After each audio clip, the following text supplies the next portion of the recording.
near-death experience and the feeling of wanting to go home, or just spiritual awakening and the feeling of wanting to go home. When I had a near-death experience in 2017, I'll link the video for that in the description, but it was the first time that I remember in my human life, here as Amanda, of experiencing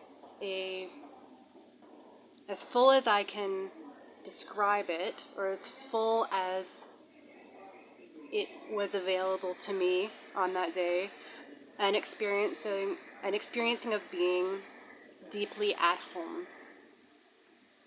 And I talk about how when I was flung temporarily out of my body, I was caught up into what I call the presence, which was a all-encompassing, all-loving, all-welcoming,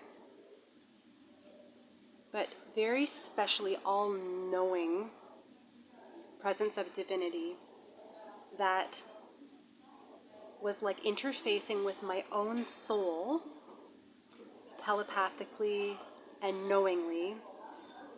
And that own soul of mine is and was connected to the group soul of all that is, and the beingness of God or divinity or source that holds it all together and that immerses itself through our souls and experiences through our souls, but is also above our souls and ahead of them, if that makes sense.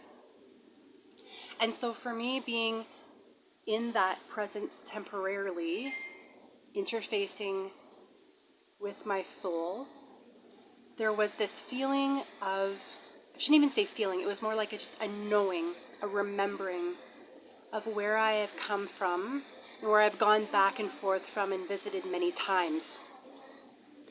But that was temporary, and coming back into the body, I've never quite gone to that level. I've never gone to that level of experiencing again, but I don't feel like I need to in order to know now and remember what I remember. A lot of people who are on a healing journey or a spiritual awakening journey, kind of the same thing, they often express a feeling of wanting to go home, homesickness, and kind of a knowing that if they left this life for some reason, they would be back in a place where they were fully known and more fully accepted than maybe they are or were on Earth. Even by them, self-acceptance would be back. And one of the reasons this happens is because we get glimpses of home, whether it's through a meditation or a dream, or meeting somebody that seems to activate our emotion and our heart center just by their presence, just by their voice. And there are other, there are mystical connections with nature. There are big moments that can come up in yoga. There's so many ways this can happen. But once we have these very small glimpses, it's almost like there's a slight remembering process that goes on in us, that there is another knowing, another way of being, another dimension that is like that all the time. And so when we pop back into our normal life from these beautiful glimpses, it's like, oh, now we know some contrast, and we just want to get back to what is familiar and deeply connected and satisfying, where we know ourselves and we're fully known without any type of shame or regret or guilt, all of these things. And so right now there are a lot of people, maybe you who are watching this, who feel some type of a longing for that home, but you can't really remember the details of it. It's vague, but there's something that's magnetically causing you to want to be there. And this is a really good thing, because when we're in our full forgetfulness, when we're fully sleepwalking, and the most beautiful pleasures of this earth have to do with, beaches and sex and chocolate cake and all the lovely things that the sense world offers, when we get to a point where we realize there's actually something more satisfying than those things, then those things become less of a draw or much more temporary in their pleasure and satisfaction. And yet that deeper glimpse of homeness is still seeming far off. And so this can put us kind of like in between a rock and a hard place, because we're neither fully here nor fully there. And that means you're on a path. You're on a path away from what you knew before or thought was everything in the five senses world, and yet not fully home either. And that is the spiritual awakening. That is all of these stages that we talk about. And so how do we get home? This journey home, like, what does that look like? When do we get there? And I don't have all the answers, but I do know that we have a lot of blockages in between where we are now and living more in that vibration of home while we're here in the body.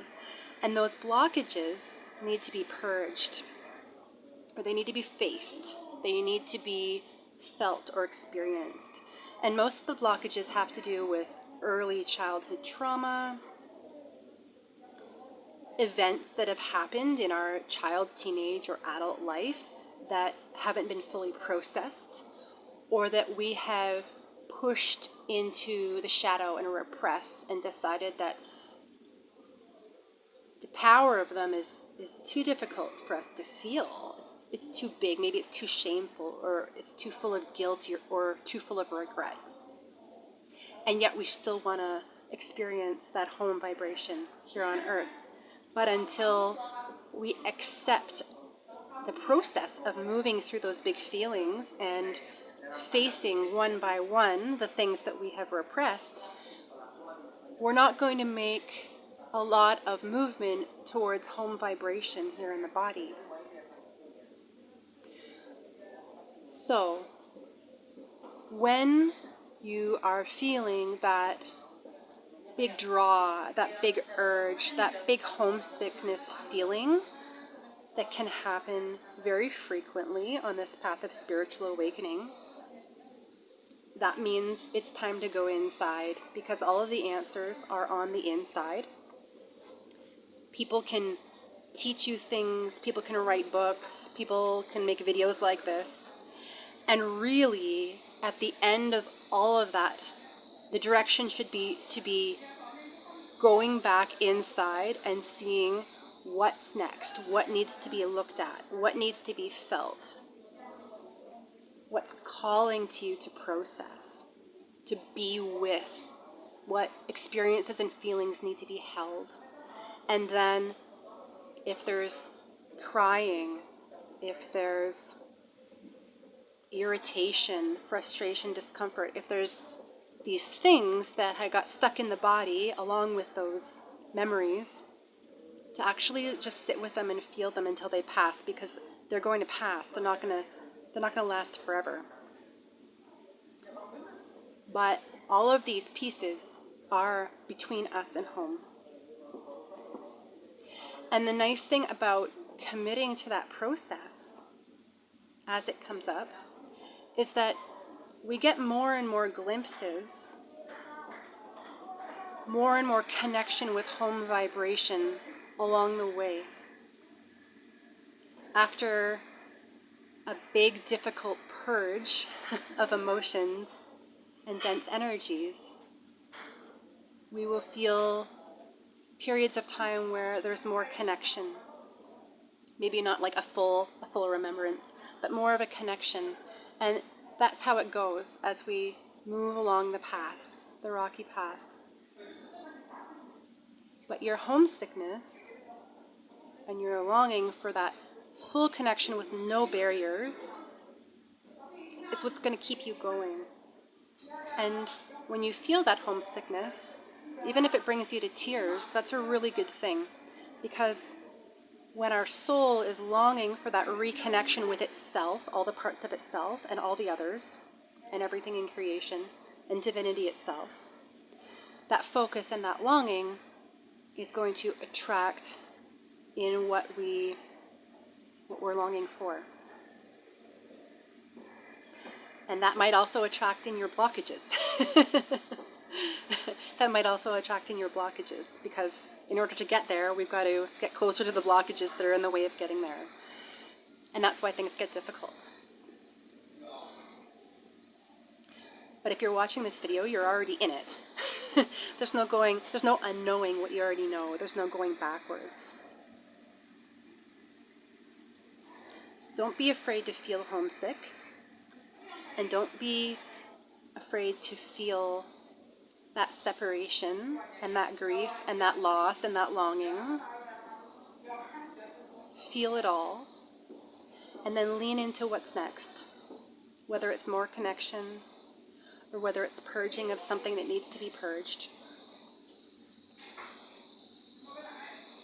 Just don't distract yourself away from it. Don't put it on hold. Pay attention, because your soul is calling for you to keep walking home.